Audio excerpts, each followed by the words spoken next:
بسم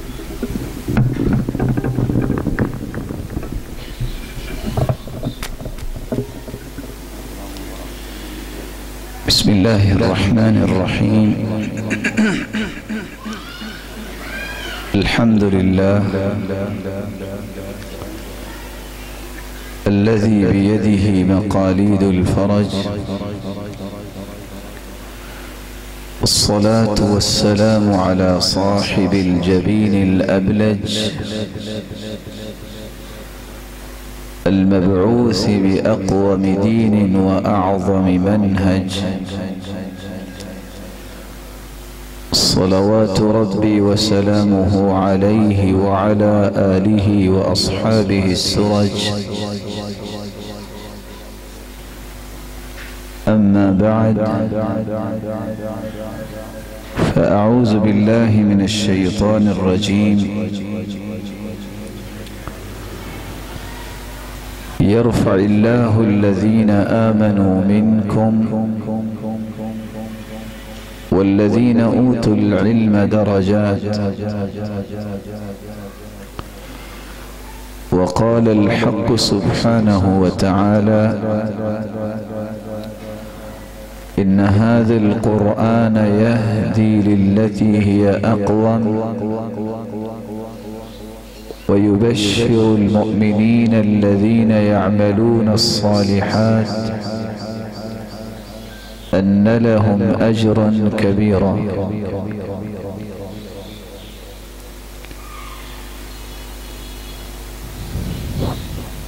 فضيلة مآب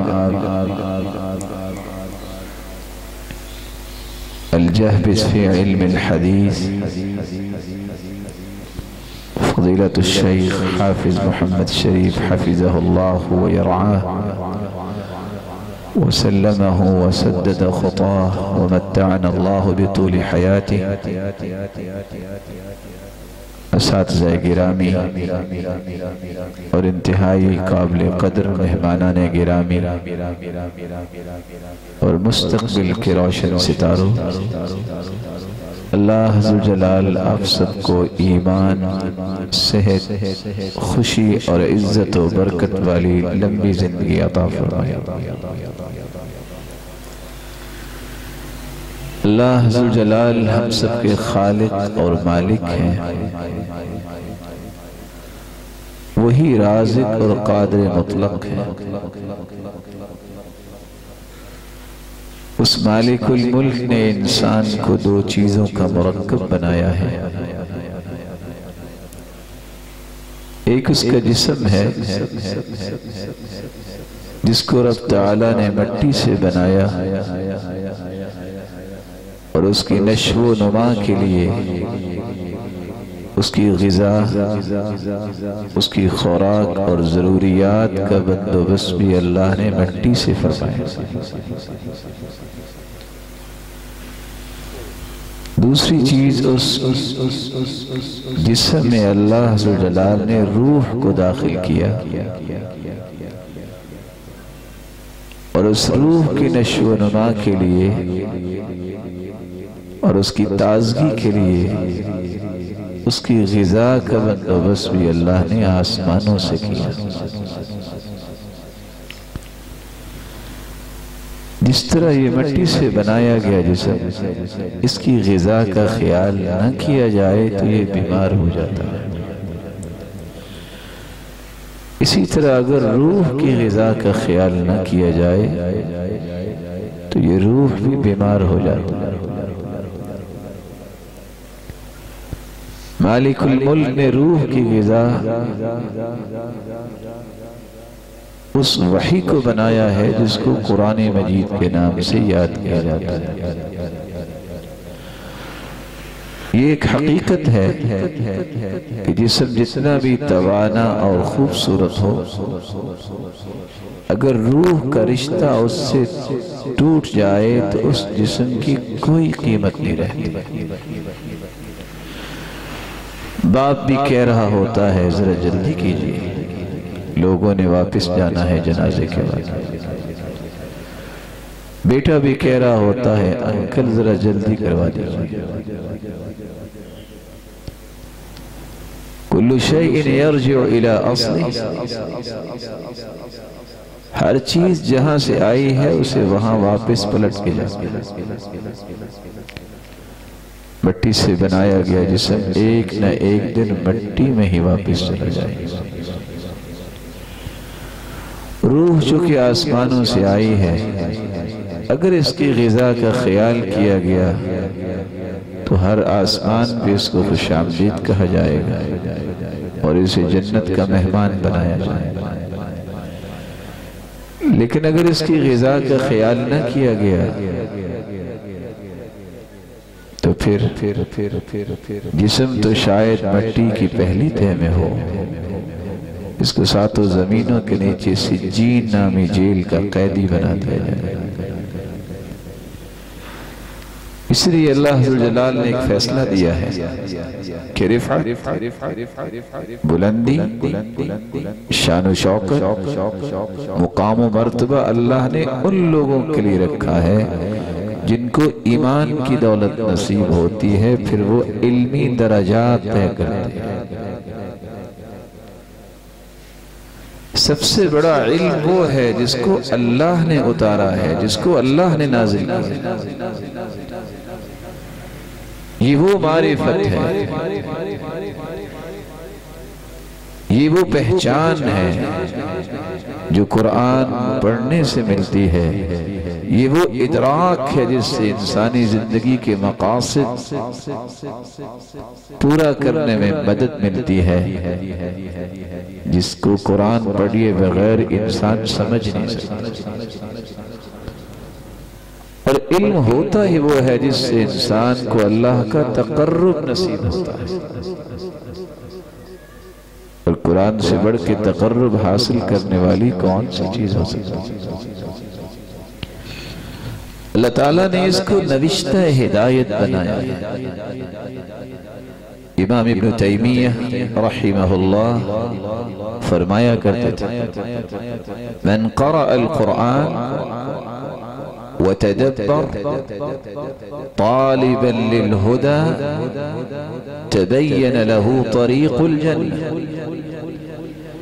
جو شخص بھی قرآن کی تلاوت کرتا ہے اور اس پہ غور و فکر کرتا ہے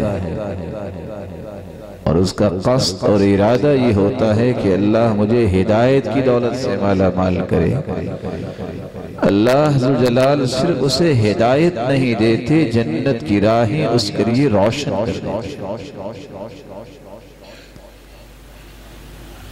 یہ کتاب جہاں نوشتہ ہدایت ہے، وہاں یہ کتاب فرقان ہے۔ روئے زمین پہ بسنے والے اس وقت تک حق و باطل میں تمیز نہیں کر سکتے، فرق نہیں کر سکتے، صحیح اور غلط کا فرق نہیں ان پہ واضح ہوتا جب تک قرآن نہ پڑھے۔ یہ صلاحیت اللہ عطا کرتے ہیں تو ان کو جن کی وابستگی قرآن سے زیادہ، اور اسی بات کو اللہ تعالیٰ نے قرآن مجید میں بیان کیا ہے۔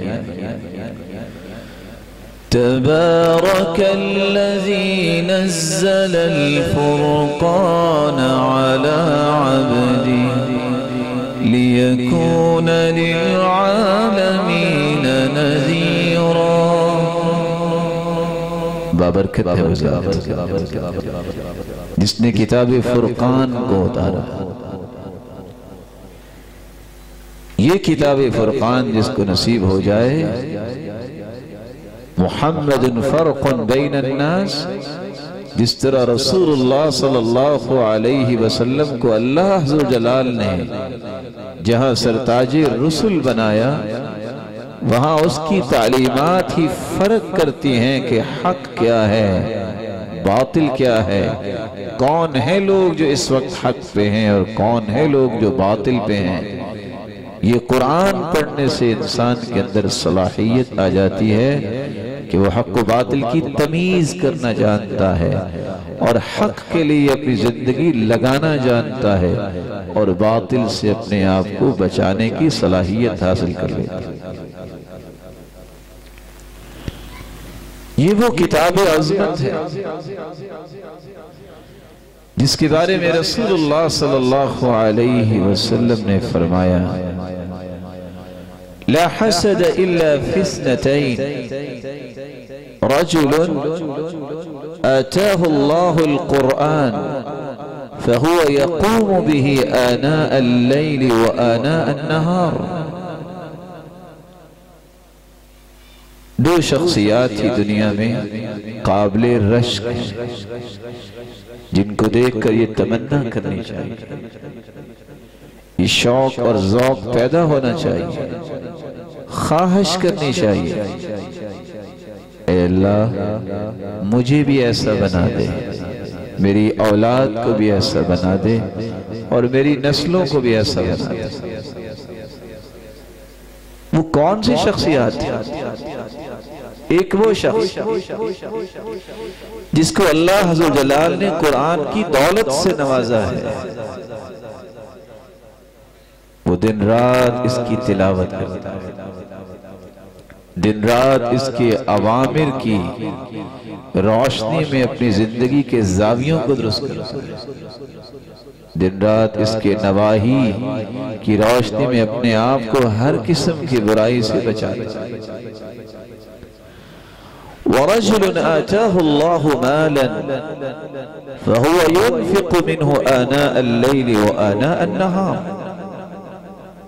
اور دوسرا وہ شخص قابل رشک ہے اس کو اللہ نے دولت کی نعمت سے نوازا ہے، وہ دولت اللہ کی دی ہوئی، اس دولت کا مالک بھی اللہ کا بندہ، اللہ کے دین کی سربلندی کے لیے دن رات وہ خرچ کرتا نظر آتا.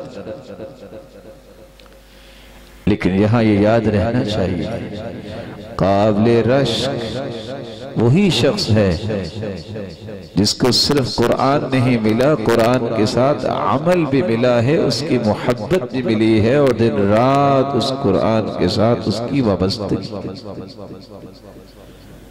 اہل قرآن کے لیے بہت بڑا پیغام ہے، یقوم بہ آناء اللیل و آناء النہار. دن رات کی گھڑیوں میں اس قرآن کی روشنی میں اپنی زندگی کو منور اور خوبصورت بناتا ہے. یہ ذمہ داری اہل قرآن کی. اگر وہ اپنے آپ کو ان ہستیوں کی صفوں میں شامل کرنا چاہتا ہے تو قرآن مجید کے متعلق یہ زبان اطہر سے نکلے کلمات کا ویٹیج کرے، وزن کرے.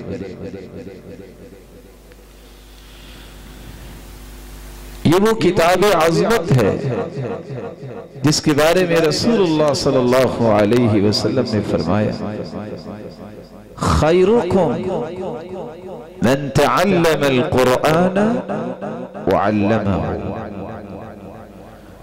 روئے زمین پہ بہت ساری مخلوق ہے، کوئی بادشاہ بھی ہوگا، کوئی فقیر بھی ہوگا، لیکن روئے زمین پہ بسنے والی انسانیت میں سب سے بہترین وہ ہے جو قرآن سیکھتا ہے اور قرآن کو سکھاتا ہے. اگر اہل قرآن سب سے بہترین ہیں تو اس حدیث کا تقاضا یہ ہے کہ ان کی سوچ اور فکر بھی پوری کائنات سے بہترین ہونی چاہیے. اگر اہل قرآن روئے زمین پہ سب سے بہترین ہیں، ان کے حاشیہ تخیلات میں اٹھنے والے جذبات بھی انتہا درجے کے اخلاص سے لبریز ہونے چاہیے، سب سے بہترین ہونے چاہیے. اگر اہل قرآن ہی روئے زمین میں سب سے اعلیٰ اور افضل ہیں تو پھر ان کے اقوال بھی تو پوری دنیا سے افضل ہونے چاہیے. اگر یہ الفاظ اللہ کے رسول صلی اللہ علیہ وسلم نے ان افضلکم کے بھی بولے ہیں کہ سب سے افضل وہ ہے جو قرآن سیکھتا اور سکھاتا ہے، تو پھر اس کے اعمال بھی تو سب سے افضل ہونے چاہیے. اہل قرآن کے لیے اس حدیث میں بھی ایک بہت بڑا پیغام ہے. صرف لقب حاصل کر لینا اور اہل قرآن کا دعویٰ کر لینا کافی نہیں ہے، اس مقام تک پہنچنے کے لیے ان تقاضوں کو بھی پورا کرنا ضروری ہے جن کے ذریعے انسان کو بلندی اللہ تعالی۔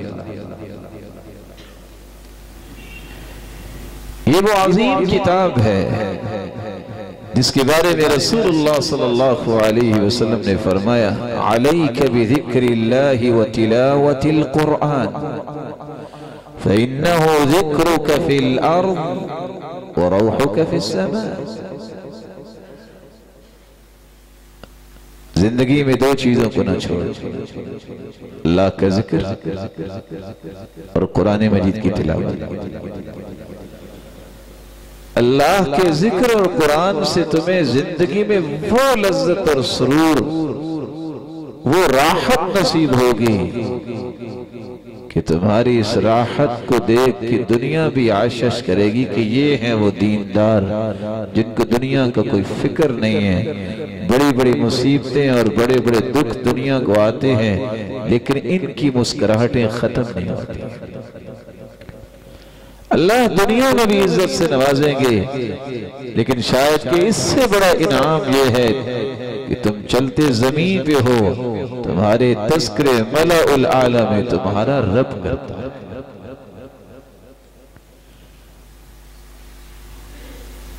یہ مقام تشکر ہے جس کا مجید کی نعمت سے نواز دے۔ وہ حارثہ بن نعمان زمین پہ بیٹھے قرآن کی تلاوت کرتے ہیں لیکن ان کی جنت کی ان کی آواز سے جنتی محظوظ ہو رہے ہیں۔ فریکوینسی دیکھیے کہاں تلاوت ہوتی اور پہنچتی کہاں۔ یہی وہ راز تھا جو بلال رضی اللہ تعالی عنہ کو نصیب ہوا۔ کیسی محبت ہوگی کہ وہ چلتے زمین پہ ہر قدموں کی آہٹ جنت میں سنائی دیتی۔ یہی وہ قرآن ہے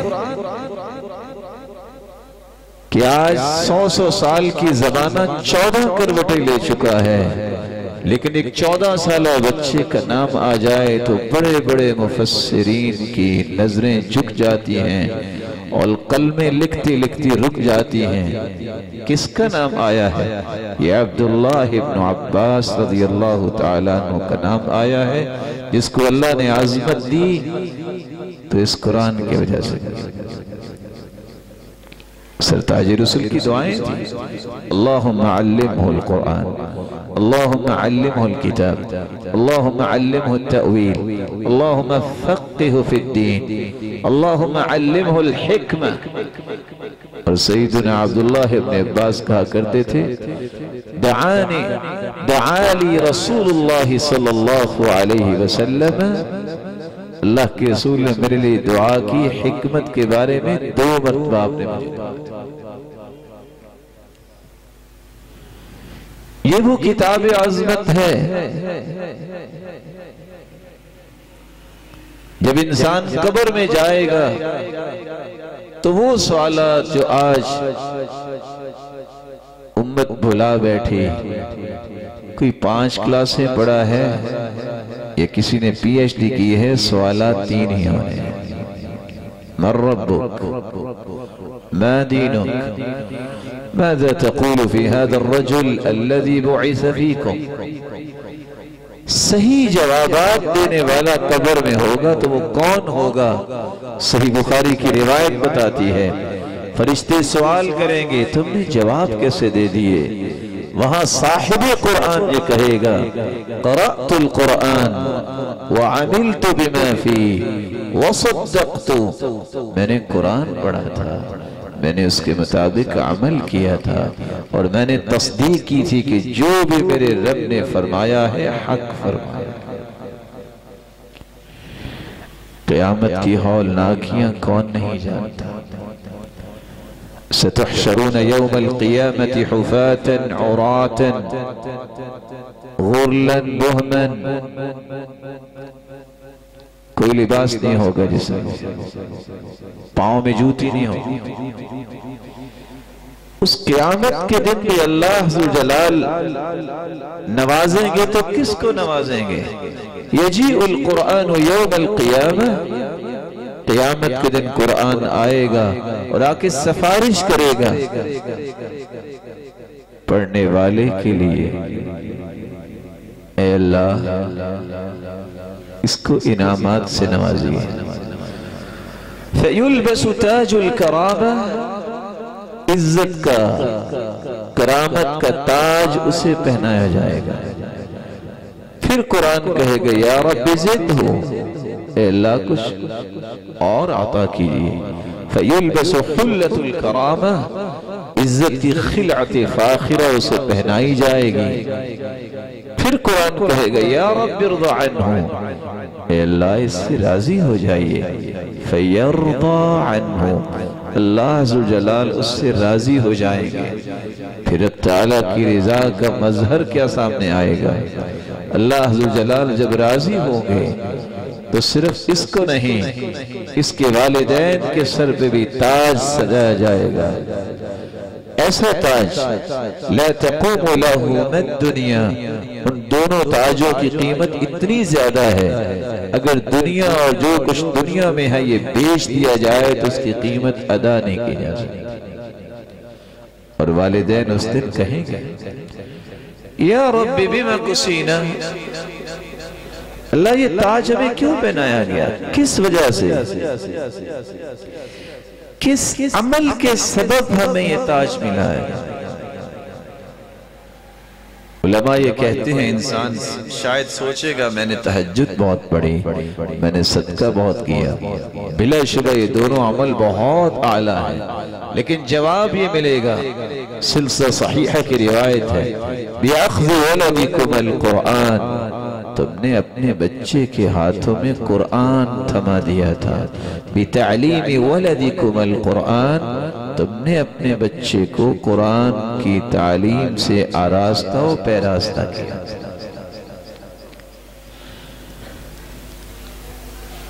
اس لیے تو امام سیوطی رحمت اللہ علیہ کہا کرتے تھے تعلیم الصبیان القرآن اصل من اصول الاسلام به ينشأ على الفطرة ويسبق الى قلوبهم انوار الحكمة قبل تمكن الاهواء منها وسوادتها باكدار المعصية والضلال۔ بچے کو قرآن مجید کی تعلیم دینا اصل الاصول ہے۔ جو شخص یہ چاہتا ہے میرے بچے کی فطرت کے مطابق نشو و نما اور پرورش اور تربیت ہو، اسے چاہیے سب سے پہلے قرآن کی تعلیم دے۔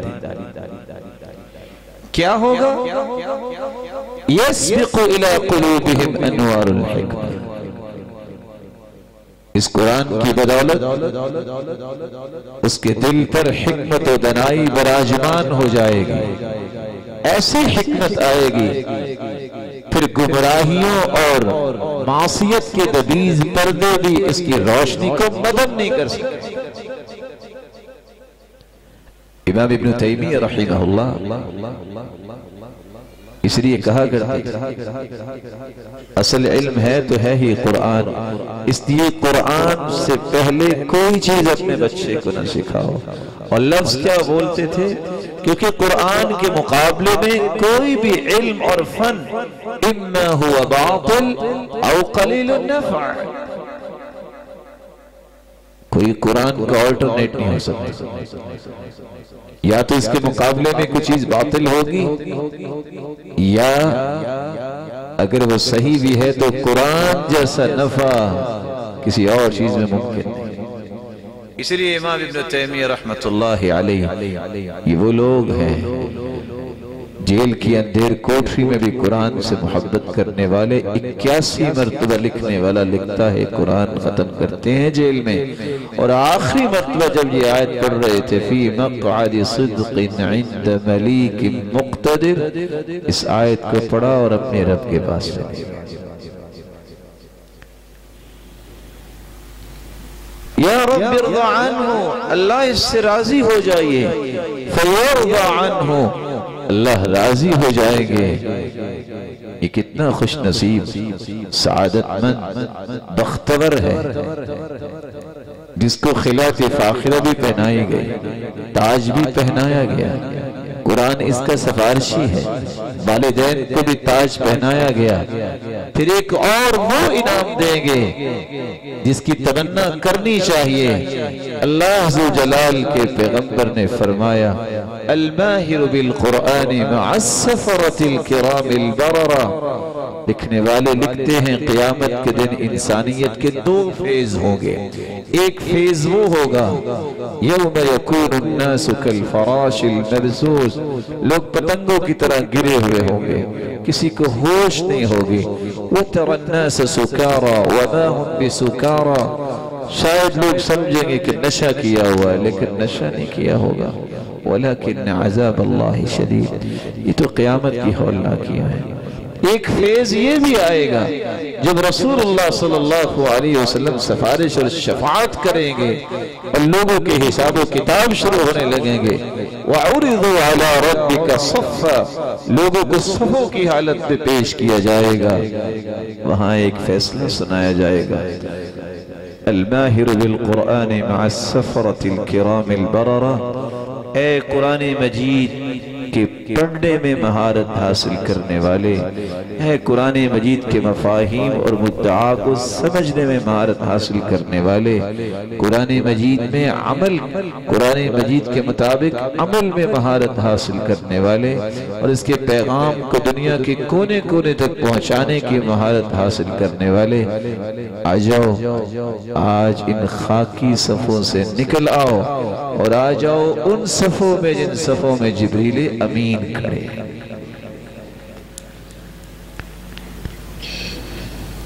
ان نورانی صفوں سے پھر اگلا سفر کیسے ہوگا؟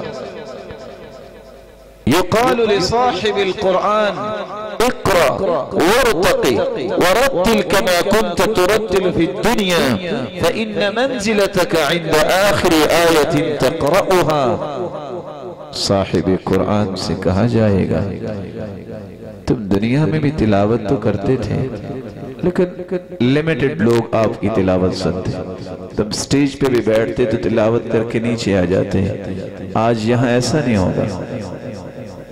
آج قرآن پڑھتے جاؤ اور جنت کی سیڑھیاں چڑھتے جاؤ اور تیرا مقام وہاں ہوگا جہاں قرآن مجید کی آخری آیت کی تلاوت کا۔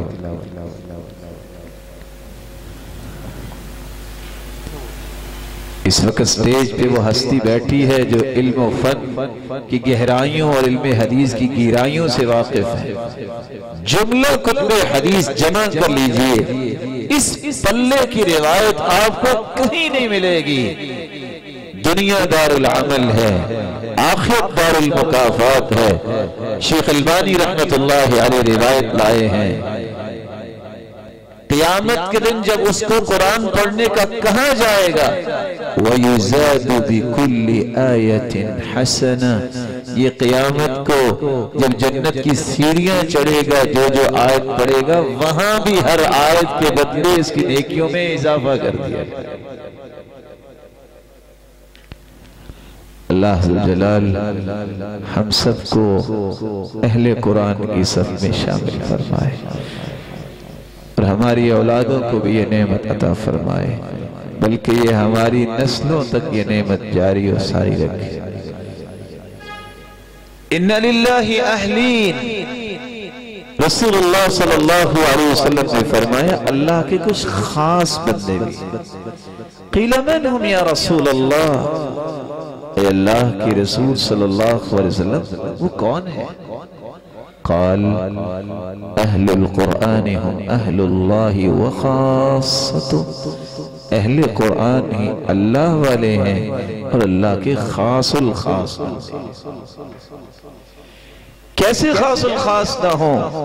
رسول اللہ صلی اللہ علیہ وسلم نے فرمایا تھا وَحَبْلُ اللَّهِ الْمَمْدُودُ مِنَ السَّمَاءِ إِلَى الْأَرْضِ وَفِي رِوَایَةٍ أُخْرَى طَرَفُهُ بِيَدِ اللَّهِ وَطَرَفُهُ بِأَيْدِيكُمْ، یہ اللہ کی طرف سے ایک لٹکائی گئی رسی ہے، یہ وہ رسی ہے جس کا ایک کنارہ اللہ ذوالجلال کے ہاتھوں میں ہے اور دوسرا کنارہ تمہارے ہاتھ۔ مالک الملک ہمیں اس قرآن کی دولت کو دولت اور نعمت عظمہ سمجھنے کی توفیق عطا فرمائے۔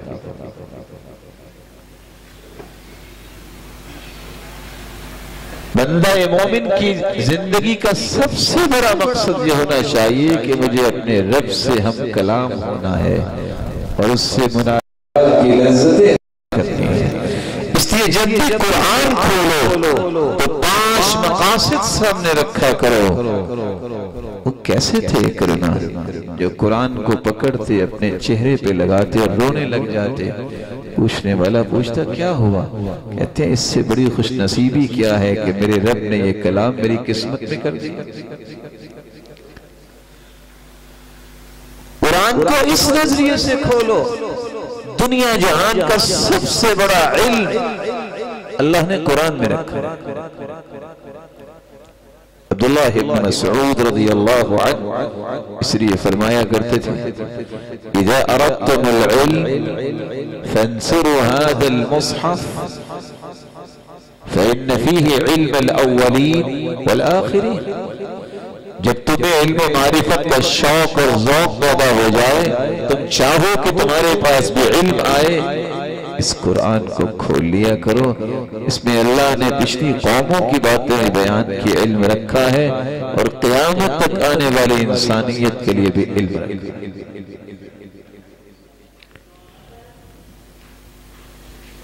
اس لیے شقیق کہا کرتے تھے ما نسأل اصحاب محمد صلی اللہ علیہ وسلم عن شيء الا وعلمهم في القرآن ولكن قصر علمنا منه۔ ہم جب بھی صحابہ سے سوال کرتے کسی بات کا تو اس کا جواب ہمیں وہ قرآن سے دیتے۔ آج ہمارا علم ناقص ہو گیا ہے۔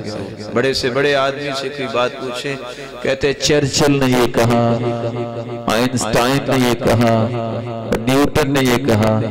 ان مسکینوں کو کیا پتا کہ اللہ عز و جلال کی یہ کائنات جو ہے، اس کے غوامض، اس کے جو راز ہیں، یہ کیسے جان سکتے تھے؟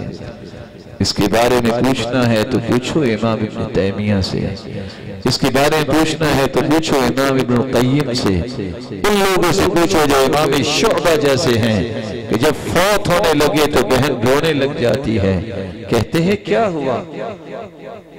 جواب دیتی ہیں آپ کے فراق میں تو رونے لگی ہوں۔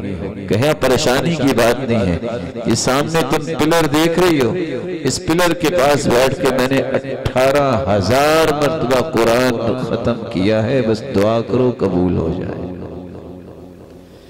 یہ ان لوگوں کی بات ہے جن کا قرآن سے محبت کا وہ پہلو تھا جس کی آج ضرورت ہے کہ اللہ ہمیں بھی نصیب فرمائے۔